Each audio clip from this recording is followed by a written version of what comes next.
I am not Dylan. I am Konrad, and welcome to the Puff Drink Talk podcast. Dylan is out. Where is he, Hilton? I don't know. I think he's dealing with his wedding things. Goodness, he's got an excuse for everything nowadays. Anyways, welcome to the Puff Drink Talk podcast. Konrad here. Hilton. George. Ben. Michele. And our special guest, Michele. And obviously Ben, too. Our lovely guest who is a three-peat. Well, Ben today is just a co-host, so he's not a guest. He's so the Konrad. He's Konrad. And I'm Dylan. And I'm you're filling Dylan. Dylan's spots. There'll be an asterisk in my record Yes, book. yes. You're like the Lakers and their championships. Michele, welcome to the podcast. Thank you so much for having me. Absolutely. So, tell us a little bit about yourself. God, that's a big question. I'm an entrepreneur. I've been an entrepreneur since 2004. I have a website services company. It's 21 years old. And I have another company called Mindful Metamorphosis, where I'm a mental fitness coach.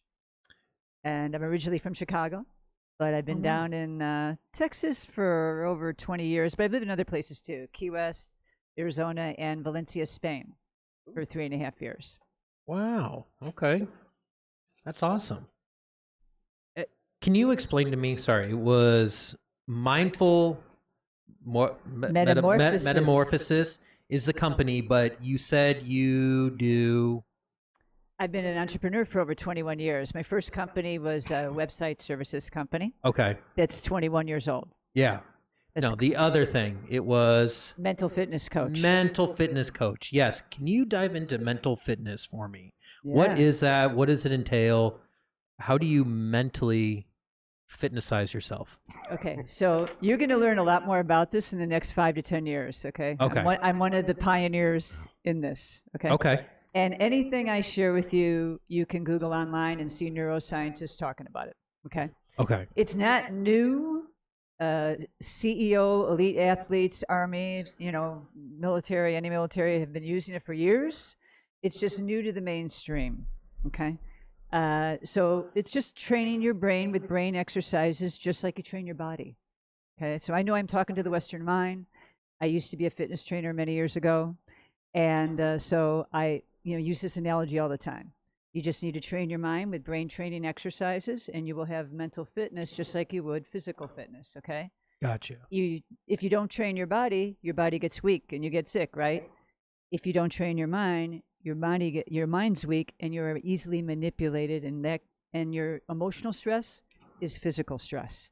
It's all one thing. It is all one connected. Okay. So there's a lot of brain training exercises you can do, meditation being foundational, that you can do throughout the day that get you grounded and pull you back out of the flight or fight mode, which suppresses your immune system, which unfortunately a lot of people are in a lot, and they're walking around with chronically suppressed immune systems and they don't even know it. And especially with technology and how that stresses our brain out with our uses on phone, okay, it's very difficult for a lot of people. So it's even more and more important now to learn these exercises. Interesting. Yeah. Interesting. So it improves your emotional resilience. It improves your focus, which a lot of people are having a hard time with, right? Absolutely. It helps you deal with stress. It helps you regulate your nervous system. It improves your sleep. It increases your emotional intelligence, so improves all your relationships. So you can see this basically affects every area of your life. Absolutely. Absolutely. I find this really interesting because my wife is a registered nurse at the Georgetown Behavioral Hospital up in Georgetown, Texas. And she deals with she is one of the head nurses for the children. So anywhere between 6 years old up to 17 years old. And she has seen the effects of poor mental fitness and the effects of, because I thought one thing that you said really strikes true that I've been seeing lately is the effect of technology, cell phones, technology, and how she'll get kids in 10 years old, 8 years old, 9 years old that she has to ask them, why are you in? Oh, I did X, Y, and Z. I destroyed this because my mom and dad took my cell phone away. because I saw something on YouTube or I saw something on TikTok, and I thought it would be a good idea to imitate or reenact it. Mm-hmm. And which is so unfortunate to have somebody at such a young, vulnerable age acting that way. Mm-hmm. And now they're coming into a place where their only form of helping these kids is obviously through, they do therapy sessions, but it's also now they're giving them drugs. I know. They're giving them, antidepressants. They're giving them anti-anxiety. They're getting them, basically tranquilizing these kids into being zombies so that they don't freak out because they didn't get to have what, mom and dad took away from them almost, Yep. It's serious. It is. But there's other ways to approach it rather than medicating, dulling the neuron connections, because then there's a whole nother, all the effects that come with that long term. Right. Very bad. Yeah. No. Let's dive into that after we get into the cigar review. Let's jump into it, okay? Okay. And welcome back, everyone. We just cut away for our cigar review. If you want to see us talk about big girthy things going into our mouths, check out that podcast, the cigar review. Anyways. Oh, man. Talking about training your mind for that. Mental preparedness, for sure. So I wrote down a question from Michele. When you were speaking, it was like you were dictating almost what I was thinking. With the mental side of it, is there a certain age where you recommend a starting point? And what point is it too early to do something like that in a child's development? No, no, it's not a toddler age. Yeah. There's a lot of different fun things you can do. One of the really fun things, exercises to do with kids, is to take them out to the backyard or to a park, and you just do what they call mindful listening. And you close your eyes, and you just listen to all the things that you're hearing, and you label them in your mind. So you don't listen to it collectively. Like when I say collectively, you hear a dog barking, you hear a motorcycle, you hear someone knocking with a hammer, you hear birds. You don't just listen to it all. You listen to, oh, there's a bird. Oh, there's a dog. Oh, there's like that. And you label them like that. And so that's like a way that you're training your brain to focus on things very specific, okay? It's a real fun exercise to do with kids. Yeah, they like it. Cool. Yeah. Another thing is really fun to do is just, this for anybody, walk down the street and make a game out of it. How long can I stay present walking down the street? Okay, it can be in a park, it can be anywhere, okay? And when I say stay present, you're not thinking about the future or the past at all. You're just thinking about, oh, that's a cute dog. Oh, that couple is sweet. Oh, that's a beautiful flower. Only present. And you will see how fast you lose control of your mind and you have no defense. Try it. It's a great exercise. First time I did that, I lasted 30 seconds. Long time. Yeah, right? 30 seconds. I was like, that's it. And then it just, woof, and I didn't have any defense, of course. I went on autopilot. And then I'm walking for about, a few more minutes, and I was like, wait, I fell out of the game, and you just pull it back. The key is to do it in a playful way. There's no, get rid of the self-critic and the judging and all that. It's just, don't make it serious, just make it a game and make it playful. And just constantly zeroing in on moments where you can focus builds stronger neuron connections in your brain to help you to be able to focus in just real life. And also to help you to be able to meditate longer, if you'd like to try that. But yeah, toddler age. There's actually, it's a great question, by the way. There's actually a book. I'm Konrad today. There's actually a book, you'll see more of these coming up. It's called The Anxious Generation. And it's by a psychologist. Your wife would probably be pretty interested in that. Yeah. And it's about kids, how they're being affected, the kids that have been brought up with technology. Yeah. And there's also, I refer this to this video in my book. If you type in internet addiction toddlers, 60 minutes, Australia episode, you will see heartbreaking footage of these poor babies crying and like they're like crack addicts wanting the phone or the iPad back. Babies? Toddlers. And I saw a video recently, just like 2 weeks ago, of a baby that was old enough, probably just old enough to sit up. So we're talking 6 months, 7 months old, okay? The baby's holding a phone, because a lot of people, unfortunately, are using iPads and iPhones like pacifiers now. Yeah. And this is really bad for the developing brains, really bad. And the baby is just like locked into this phone. The mother, you can hear her voice, she takes the phone away and the baby flips out. I mean, just crying and screaming like crazy. And then she takes the phone and hands it back to the baby, and immediately the baby's like locked into it. It's a big problem. What are these issues that are? Is it overstimulation? That's part of it.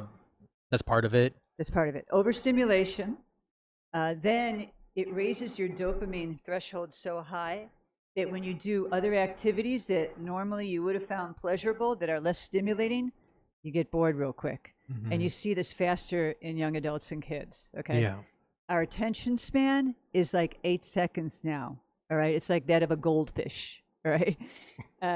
You can go online now and see blogs that will say, read time, 5 minutes or something like that. Or there's a new term called deep work. That means just concentrating on one thing for more than an hour. And they have videos on how you can do this, right? And I don't know if you guys are familiar with Andrew Huberman, Dr. Andrew Huberman. He's excellent, neuroscientist, a professor at Stanford. I was listening to something he was saying the other day, and I was like, absolutely. Apparently, the statistics say that we check our phones 200 to 300 times a day. Mm-hmm. So when we're doing that, I mean, you guys are all old enough. We know pre-phones, right? Oh, yeah. People didn't have all this attention problems with focusing before, right? Yeah. So it's overstimulation. Because you got beat. Yeah. Well, some, but not everybody. Yeah. And so he talks about this constant disruption of whatever we're doing, conversations, work, experiences. We keep on going to our phones and interrupting over and over again. So he calls them fractional experiences. So any thought pattern or behavior pattern that you start doing repetition over and over again creates new neuron connections in your brain. So you're actually changing the physical nature of your brain, neuroplasticity, okay? So as we've been doing this for years, okay, just keep on disrupting our whatever we're doing, we're creating new neuron connections in our brain that's making it our brain to have a harder time to focus on one thing for a long period of time. So hence, using the phones for 20 years, now we're seeing the repercussions of adults having the problems that the kids had back when computer games first came out. Remember? And kids were starting to have problems sitting still in the classroom more often, especially boys, because they were the gamers more. And what did they do? They drugged them on Ritalin to get them controlled instead of figuring out why this was happening. Right. Does that make people think these days that they're good multitaskers then? Because now they don't concentrate in one thing at a time. We're like multitasking on crack. Yeah. But is there such a thing that people may think that, no, I'm a good multitasker? Okay. I mean, but Like nobody put a is. positive spin on it, I guess. Of Is that what you're course. trying to say? Okay, I mean, I used to wear it as a label. I'm a great multitasker. This is pre-phone, okay? I mean, obviously, certain things you have to multitask, right? Mm-hmm. I mean, I was a waitress for 10 years, multitask. I'm a mother, I have kids, you have to multitask. I mean, there's jobs you have to multitask, of course. But now it's gotten to the point where people are multitasking or they're on their phone while they're driving all the time. You know what I mean? Yeah, that's dangerous. Yeah. It's crazy. Or multitasking while you're talking to somebody and you're on the phone like this, Yeah. The thing about multitasking is that first you have to define what it is, because I don't believe any any person is capable of truly multitasking based on what I believe is multitasking, right? So if you are watching TV and doing the dishes, believe me, one of them is lagging. You are not doing one of them well. It's true. You know, like you're gonna That one bowl is still crusty. It's not. you quite- missed something. Yeah. Mac and cheese. Yeah. And I'm talking about 2 system 1 tasks. Right. System 1 Yeah. tasks, not system 2 tasks, which, you know, demands intellect, it demands more attention, you know. So when people say that, I mean, yeah, agree. maybe you can drive and talk to your kids in the car. You are not doing one of them well. Believe You're me. right. Right. You're not doing one of them well. Well. I don't believe that. I don't believe that.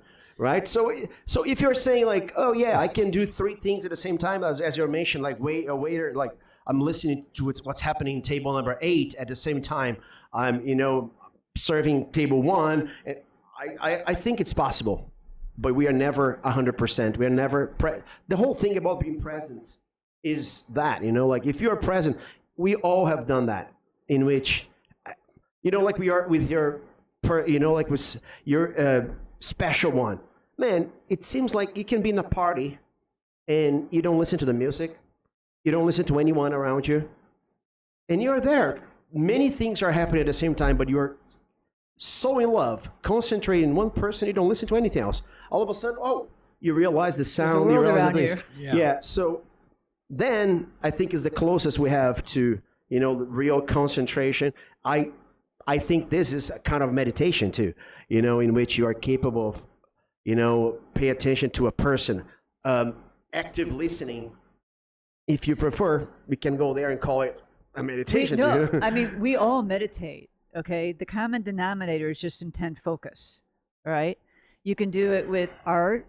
You can do it with exercise, gardening. I mean, you know, it's just intent focus, and then the noise in your mind gets quieter. It never turns off. Your brain never turns off, okay?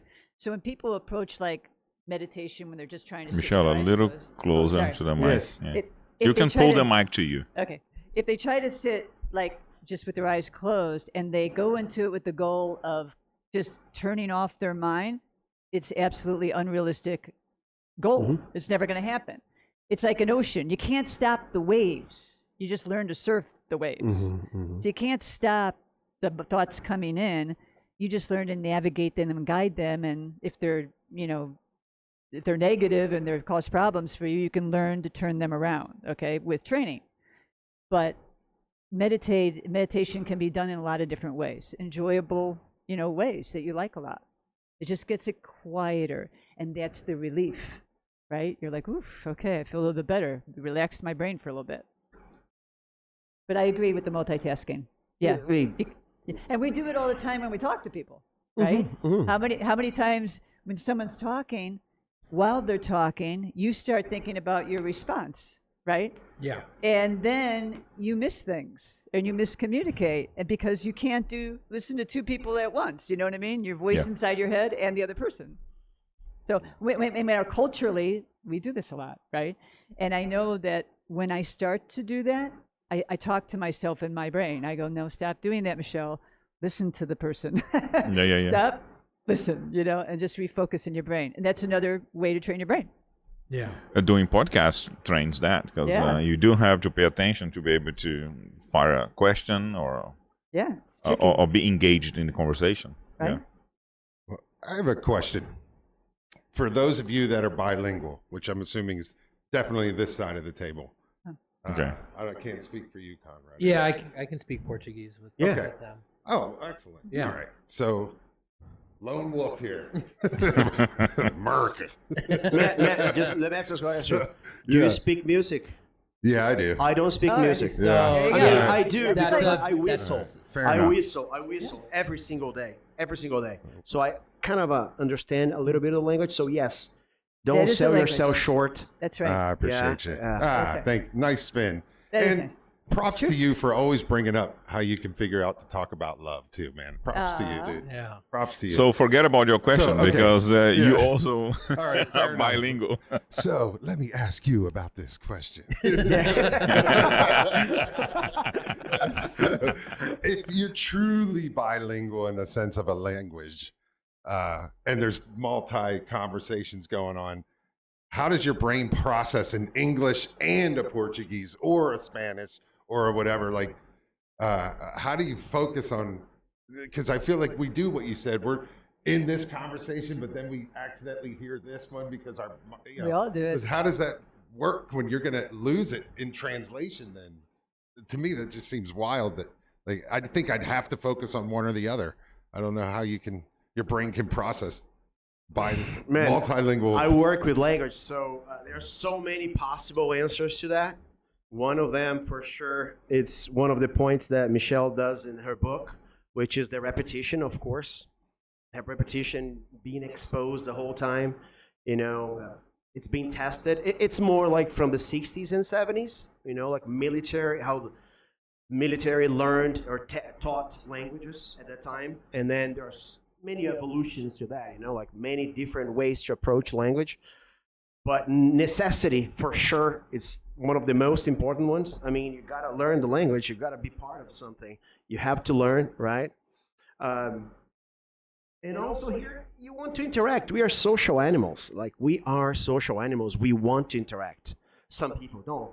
I'm not saying everybody is like that, but we want to know. We want to be heard. We want to understand people. We want to interact. So, you see, it happens like my wife is speaking Portuguese with me, and then all of a sudden she throw a word in English. I was like, what?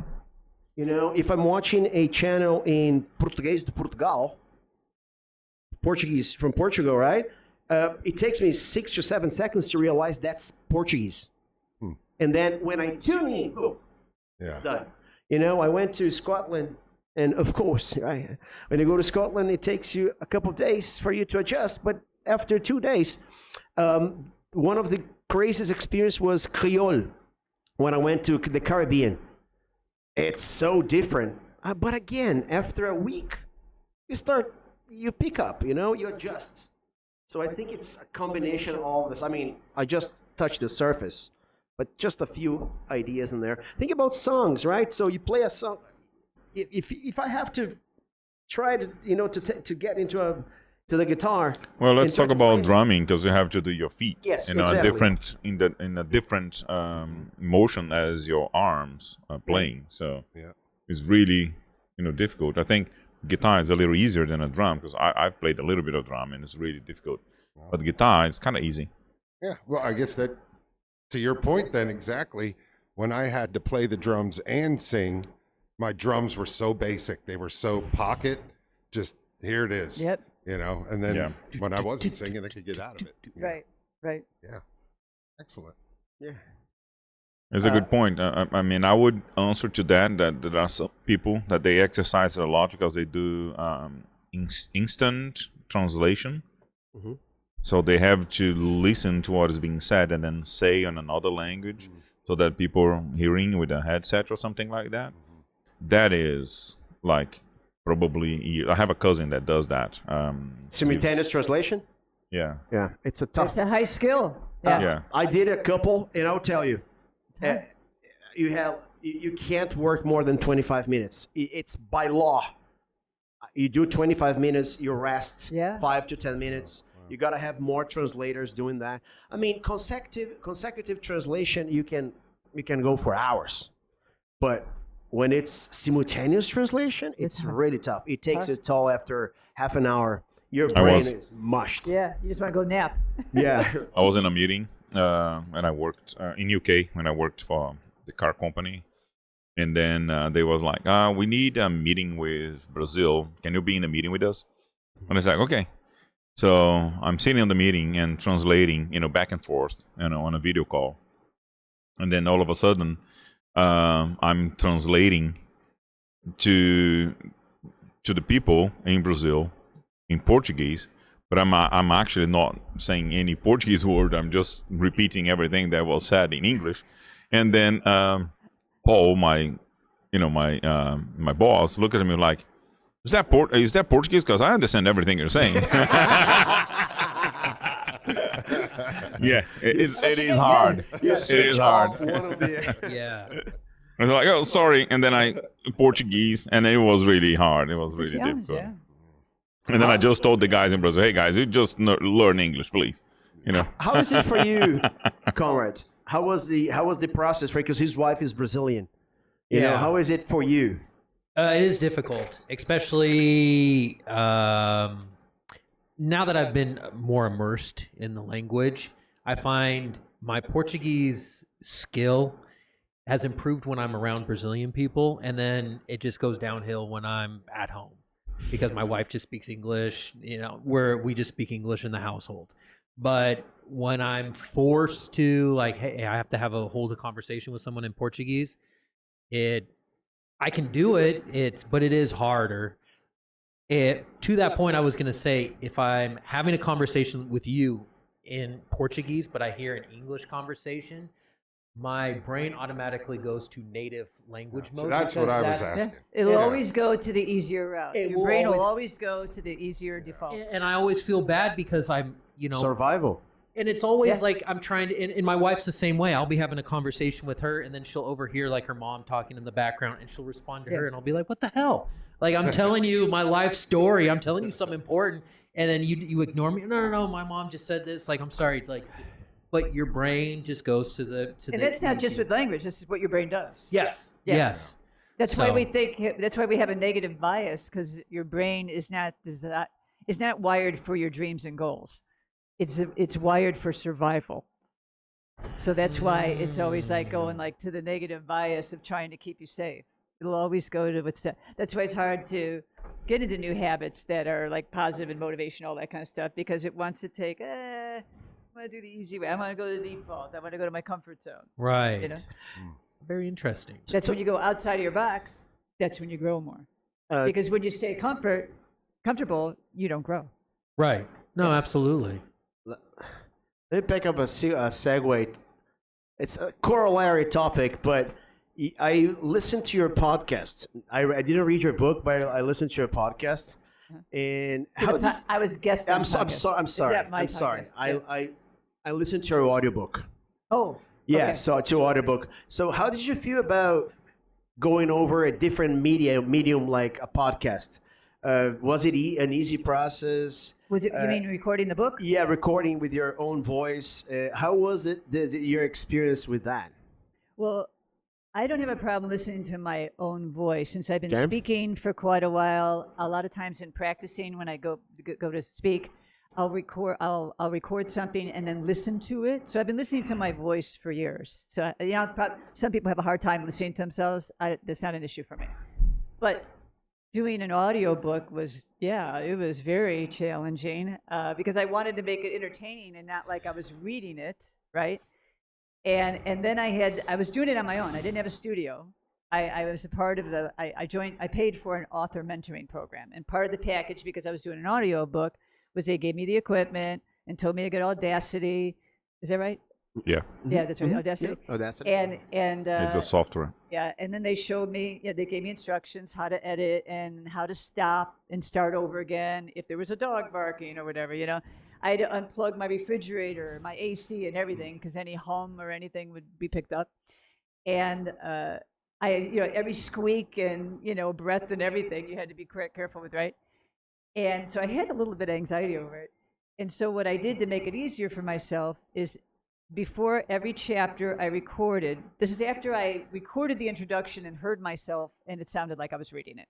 Mm-hmm. So I was like, okay, I'm going to have to practice reading it out loud twice every chapter before I recorded it, so I could sound more natural. Because, it's my words in the book, but in the book I write more formal. I talk more casual. And there were times that I wanted to talk more casual in the book, and the program that I was in, the publisher, well, I was self-published, but it was like a hybrid. They're like, well, that's not professional enough. And so I had to curb it a little bit, you know what I mean? So when I was reading it, it wasn't sometimes the natural way I talk. So that's what I had to do. It was quite challenging. Yeah, I hope it came off okay. I asked you because it's similar to what we are talking about. Because in English, formal and informal English, the way we speak, the way we write, Right. there is a big distance from there, right? When foreigners learn English, right, we won't use it phrasal verbs. Right. Like all the ups and offs and ons and downs, we don't use it. I mean, as you start, speaking more with native speakers, then those words will come out naturally, but it's a learning curve. Yeah. So If you're a famous person, you have more control over how you want to speak in your audiobook. You know what I mean? Because Matthew McConaughey is an example. Hello. That's exactly what I was going to say. I know what you're talking about because I went Green to. Lights. I went to the second book he launched. The new one. This Okay. weekend. I haven't heard that yet. John Batiste together with Matthew McConaughey. I love It was a that. duet. It was amazing. I Like bet. 3,000 people there. Wow. It was amazing. Yeah. And again, he's got poetic license Yeah. to say, So- all right, Right, and then go all the way. Yeah, so, yeah. of course, His book Green Lights, I highly recommend. I read that Incredible. too. I listened to that. Oh, this is a good trivia. In Green Lights, he talks about this. Yeah. The all right was totally impromptu. It wasn't in script, and it was the actual first thing he ever said on the screen, ever. Yeah, that's hilarious. I know. I'm Yeah. sure there's also a little bit of emotion too, because you're like, I gotta sound kind of spice it up a little Yes. bit, I want to give a little emotion, Yes. but then you're like, So it's I not also kinda boring. sound, Yeah. I want to be a little professional That's too. why Like, I you gotta find read a it twice balance. before I recorded it. Yeah. Internal fight, definitely. Yes. And I have 116 books in my audiobook because I sign up for the Audible. So one of the criteria is always try to buy books in which the author has written it. Of course, older books I won't be able to do that, Yeah. but I always try to find someone who reads, someone who I appreciate because I know the intonation, what's going to be said. Because when you read the book, I don't know exactly where she wants to which adjective she wants to emphasize. Right. But with the audiobook, I felt that while I see that you're giving Right. emphasis here and there, Right, you right, know. right. So that makes it. Yeah. That has to do with the language too. That's why I connected it to Yeah. the two And they parts. recommend, if it's a nonfiction book, that the author should read it. And people will ask me regularly, do you read it? I go, yep. Oh, okay, great. Everyone prefers it. So Yeah.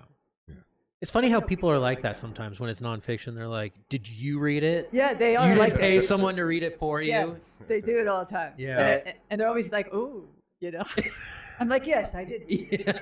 Schwarzenegger read only the prologue, Oh, really? but they didn't want that, so I asked my money back. Ah. When I see the first chapter, not him, okay, give me my money back. Oh, okay. Right? So that's I am a very niched, like that's my niche. I'm into that niche, right? I've not. You I've know, not one listened I've not listened to his book, but I do recommend his 3-episode autobiography on Netflix. It's quite good. Have you seen it? Yeah, no. It's real good. I haven't seen it yet. Yeah. The Arnold first Schwarzenegger? episode- Yeah, it's called Arnold. Uh-huh. Yeah. And the first episode concentrates just on his bodybuilding career, second acting career, third the political career, and he had the big tent out there with the cigars. You guys would have loved it. Yeah, yeah. Oh yeah, He yeah. loves his I've cigars. watched Yeah. so many videos and interviews with It's him, great. and then he's It's a always great talking autobiography. about the cigars and Yeah, the big how he tent. got into cigar the first time with Yeah. his father-in-law. Yeah. It's real Yeah. good. You're shaking your head. What's going on there, man? I think he did you a favor. You know how many times you'd have to rewind? Like, what? Yeah, What did he say? I What? know. But it's part of the struggle. Yeah. It took me It's part of 3 the- weeks. His story is very inspirational. Yeah. Yeah. But I did see Yeah. that also. It is very good if you haven't seen it. Watch Yeah. it. It's very good. Yeah. But I just can't get on board on that one. That's all. Yeah. There's a few. Dikembe Mutombo. You ever heard him speak before he passed away? I am not listening to that audiobook. What is this? Star Wars? There's no way. But I do want to ask you a question to follow up. Where are you listening to these audiobooks? Where or when? Where? Where? Man, Look, we have more. My wife and I, we have like 15 headsets in our home. Do they each Like- play a different book at any given time?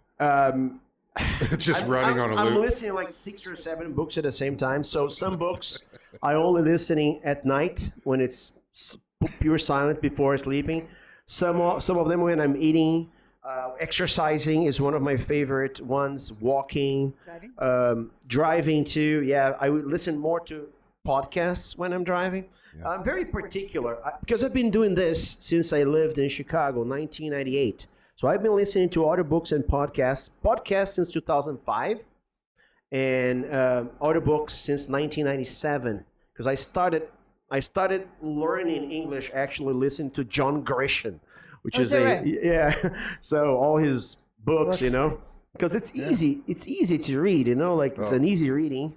For me, it was easy listening and easy reading, and I really enjoy read the book and listen at the same time. I think that's my favorite, because you're immersed into that, you know. If I was to give a shout out or a recommendation, if anybody doesn't listen to audiobooks, listen to the Harry Potter series. Oh yeah. Jim Really? Jim Dale. Does he do Dale. all the characters. He does every single character. Yes. No kidding. Male and female, all different characters, and he has a specific voice, a tone, differentiate. impressive. He's wone multiple awards for his because he's done all books, He's a celebrity and he among is the Potters.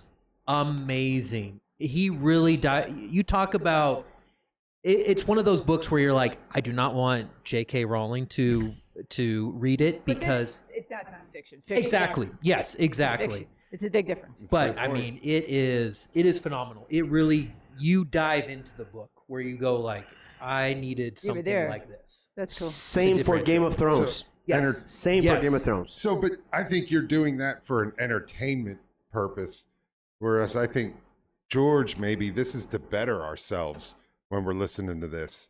Different experiences. Different Yeah. experiences, for Right. sure. So, what have you found then? Because we have agreed that multitasking is impossible for us as mortals. Wait till November when the aliens come. We'll talk about multitasking. But for now, what's the other activity that you find that you can focus the most? Like, I would think it'd be exercise, right? Where you can, Yeah. you know, you don't want to necessarily zonk out driving. Because when you're But- working out, your brain's like heightened. You Yes. know, you're very, alert. So it's a Yeah. great way to absorb things. One Yeah. thing that happens when I listen to anything is that, my stomach is not tight. You know, I don't have what every time I'm walking, I always think about the four, like the four parts need to be right on the floor. So I feel that.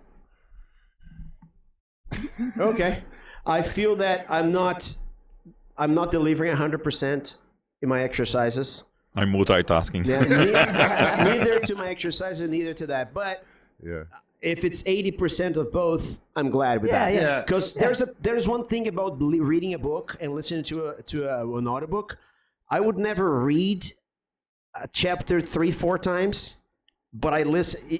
Look, Right. if I go to work and I listen to, let's say I listen to 2 chapters, okay? When I come back, I don't start with number 3. I listen to number 2 again, chapter 2 and 3. For the next fictional morning- and non-fictional? Yeah. In my case, yeah. In my case, because you see, I want to make sure that I remember. Yeah. Then I do 1, 2, 2, 3, 3, 4, 4, 5. You know, so you listen again. I do that with Interesting. non-fictional, but I don't do it with fictional. Yeah. But I do that. So yeah, but it works. It works. Yeah. It's a habit.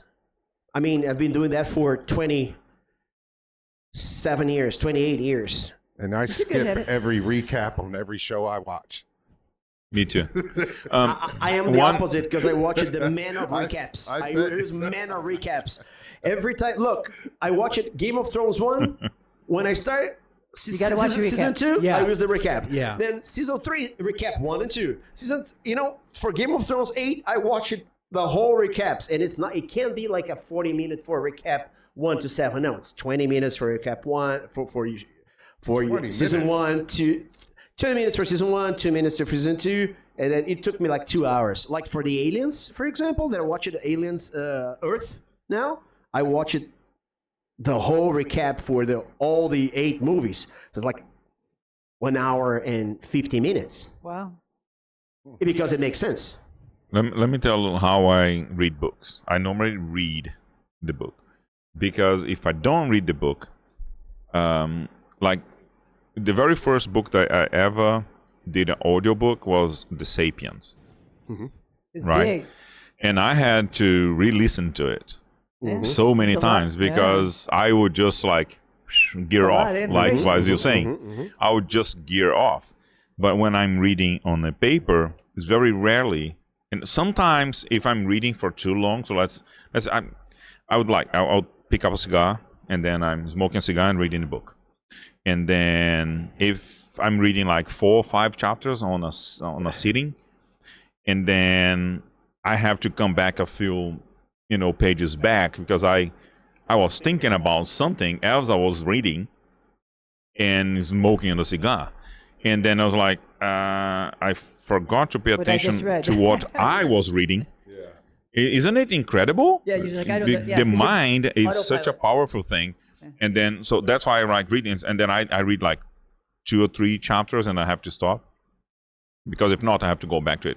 But listening to audiobook, because I'm not very used to it, I like just picking up the book itself and then reading it. It happens, I'm driving and I'm listening to the audiobook and I'm like, I have to start that chapter again. Yeah, because you just speak. And I guess, Michele, I guess that's kind of my question to wrap this up is, I almost feel like audiobooks is almost cheating because it is teaching us to multitask. We want to better ourselves. We want to improve ourselves. How can we do it? Oh, don't take the time to actually sit and physically read a book. Listen to it so that we can do something else and Well, read.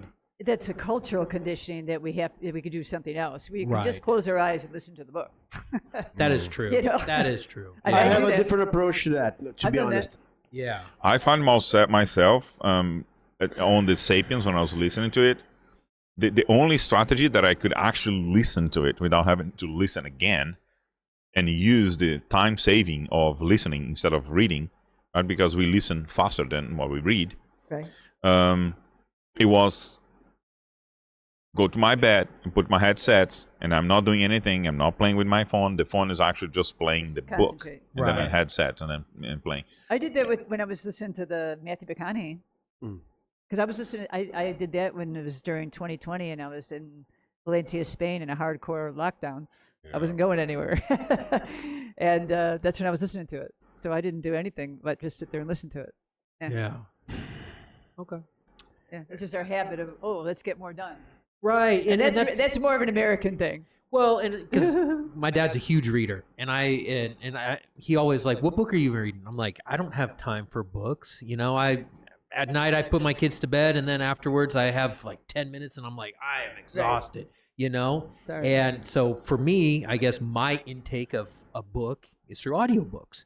I'm gonna go drive. I'm gonna go work out. I'm gonna go for a Right. walk, take the dog out, put on my headphones. Right. I'll listen There's to a book. nothing wrong with it. Yeah. So I think we were kind of tying everything about how we never fully multitask and, we're not really present, so to speak. And then You're either cutting the lawn or you're listening to the book. Exactly. If you're alone in the morning, then there's a little tricky part in there. You're missing, whatever is being said. or I'm running over the sprinklers. Man, so. what I think about that is that we lived for centuries the dictatorship of the written word. So we believe that we are more intellectuals when you read it. You are different when you go to a play. You watch a movie. Now I watch So we kind of society attribute more value to books and plays than they attribute to other media, and I think it's wrong. I mean, I think in my case, it's just getting used to it. Yeah. I didn't. It wasn't a shot. No, at you, yeah, it yeah, wasn't I a jab at you. I'm just saying that I think that different folks, different strokes. I always say that, and I will repeat here. Think about kids in school. Think about if you have ADHD, man, you are going to have a big problem if everything you do is connected to a book. It's wrong. It's absolute. I mean, we are so different. There's so many different ways to deal with that. The problem is the big data, too much information, and of course, and it leaks the information. All the information leaks out because you can't retain it. Yeah. That's okay, but I think it's just different media. This what is good for you. Yeah, what resonates with you best. I think I would say this. I agree. Yeah, I agree. Everybody's different, and that's just with what you like to work out. You know, like for your workout routine, what resonates with you best, because that's what you're going to stick with, right? And make it a Right. lifestyle. It's the same thing with mental fitness. What resonates with you the best? What kind of meditation? What kind of activities? What kind of things that really, help you, ground you, and stay present more? One of the things, perfect example of this, what resonates with you, that I suggest to my clients and anybody I talk to, is mantras, phrases, anything that means something to you is a great way to ground you. Okay, when we start getting anxious and we're starting to get overwhelmed with stuff, we need to ground ourselves. We're up in our heads and we need to get down in our bodies. Okay, so a great way to do that is figure out different phrases or something that works to take you there right away. Because you can't just stop thinking, you have to refocus. Okay, so you can say, what am I grateful for? What's my intention right now? Or when you listen to guided meditations, when you listen to talks, when you listen to podcasts and informational stuff, and you hear something that you go, oh, that's so cool. I love that phrase. It really hit you. Like that was profound. Write it down. Write that phrase down. Yep. And create a list of those things. And then you can record them with your own voice and listen to them just whenever, in the morning, at night, or whatever. And it's more profound because it's your voice and you pick those things that hit you. You're customizing your mantras, basically, That is, I just recently wrote a song and I got the title from something somebody said in a random conversation 6 to 8 weeks ago. Exactly. And she said it was within 16 weeks of December, but I changed it 16 weeks in September. But I built the whole premise around that. Does it hit you? Yeah, because it just hit me. So I think Yeah. a lot of songs are expressed that way, Yeah. where it just hits you and you write an idea down, and next thing you know, you have something built around that. So I feel like musicians have a slight advantage on that. Sure. I was about to mention, before you mentioned that, because your chapter 9 talks about that. Yeah. And I remember a mantra that Cristiano Ronaldo, a soccer player, every single time he's about to... I've heard of him. Yeah. Well, yeah, exactly. Of him, right? Every time he's got a free kick, he says, "I'm the best. I've done that millions of times, and I'm gonna do it." Stephen Curry does the same thing. A lot of elite athletes. yeah. Military. That's what I'm saying. This has been around for a long time. It's just new to the main public, I'm good enough. Yeah, mainstream. I'm strong enough. Strong enough. And doggone it, Doggone people it. like me. I lost a game of squash once, and I was 2-0 in sets. 10-2 in points. If I scored 11, I would win the match.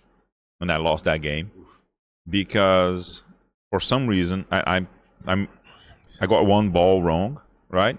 And then I was like, why am I doing this? Why am I doing this? I kept on telling myself, why am I doing this? And instead of the other way around, like, hey, this is just the same play as always. That's right. It's just the same play as always. And I lost that match. My right. coach was watching the games like, what happened to you? And I was playing his son, but I was like so much better than his son. And it's like, and then he was like, how and why? I have no idea, and I was like, Because you talk. it was something Yeah, that I played a trick on myself. Sounds like and a I lost deal the was game. made by the coach. I mean, Probably. It's just, talking to yourself is just like someone else talking to you, right? I mean, if you're living with somebody and they're filling you up with great positive things, you're the best, you can do this, you're going to get great, you're going to do good, you're going to feel confident, you're going to feel supported, right? If you live with somebody that's beating you down the whole time, it's going to affect your life and how you Yeah. perform. I mean, it's just our thoughts and how we talk to ourselves, the exact same thing. It's exactly Amen. the same thing. Yeah. Yeah. And then I was like, every time that I play the games, like, I know how to play this game. That's right. And then, It's that thing. I mean, you got to just talk to yourself and That's you know, right. do And, that. Yeah. and one of the things I talk to people all the time and ask them what their PM routine and their AM routine is. What are you putting in your brain? We talk a lot about, stay away from the negative stuff, right? But we don't talk about enough in intentionally listening to positive words, about your life, about yourself, about whatever, you know what I mean? Things that you want to intentionally start the day with, instead of just reaching for your phone and immediately go into news, social, or emails or whatever, Prepare your mind for a little bit before you get into that, and your day's going to be a lot better. Can you expound on that a little bit? Like, what would you recommend to somebody as far as like waking up and just... It's just for a friend of you, right? It's not for you. It's just for a friend of mine. He's got a friend. He's got a friend that asked that question. Yeah, no, for me. Okay. Again, whatever resonates for you, and it also depends a lot on your lifestyle. Hence, if you have small children, okay, gets more challenging.